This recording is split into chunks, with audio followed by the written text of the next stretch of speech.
called a German election that closely resembles a high-stakes poker game. Totally unpredictable and wholly up in the air. Quite contrary to what the world associates with Germany.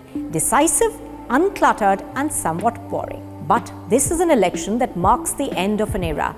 After 16 years at the helm, German Chancellor Angela Merkel is set to retire, leaving behind a legacy that may be hard to emulate. Her plans, however, will have to wait, for this is an election that has thrown up results that could keep her in the chair till the end of the year. Germany went to the polls on the 26th of September. It was a closely fought election in which no clear winner has emerged. Not that this is a surprise for the Germans, since no political party has got a clear majority in the country since the Second World War. But this election could make for unlikely bedfellows. And here's why. Germany's Social Democrats, or the SDP, that's led by Olaf Scholz, have polled the highest percentage of votes at 25.7%, with Angela Merkel's Christian Democrats closely behind at 24.1%. The big surprise has been the Greens, which have increased their vote share by a third to 14.8%. Christian Lindner's Free Market Free Democrats are at fourth place with 11.5%. Now, the far-right alternative for Deutschland have been reduced to 10.3% of the votes. Then there are the smaller parties which could very well add to the dynamic. Merkel's Christian Democrats have been in a power-sharing arrangement with Scholz's party, the Social Democrats, for years now. But the two now see the latest election as a mandate to go their separate ways.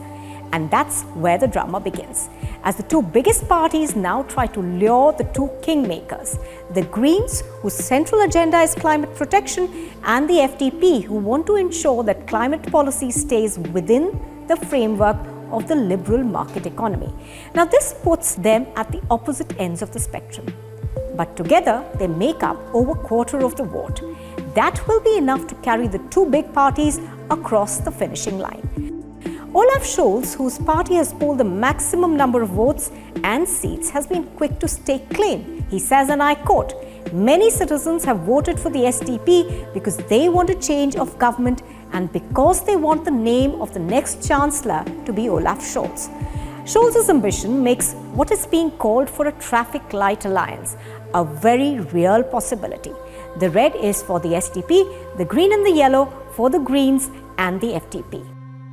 However, the largest party is not guaranteed to form a government. What could come in its place is what is being referred to as the Jamaica Alliance, an imagery of Jamaica's national flag, the black, green, yellow coalition of the CDU, the Greens and the FDP. Merkel's Christian Democrats now have a new man in the saddle, Armin Laschet, who has now been blamed for the party's historic defeat. He is also believed to be talking to the Greens and the FDP. Negotiations between various parties are expected to last months, pushing Germany towards a protracted power struggle. But what is clear for now is that the outgoing Chancellor Angela Merkel is going nowhere until the coalition is formed, and that may take until the end of the year.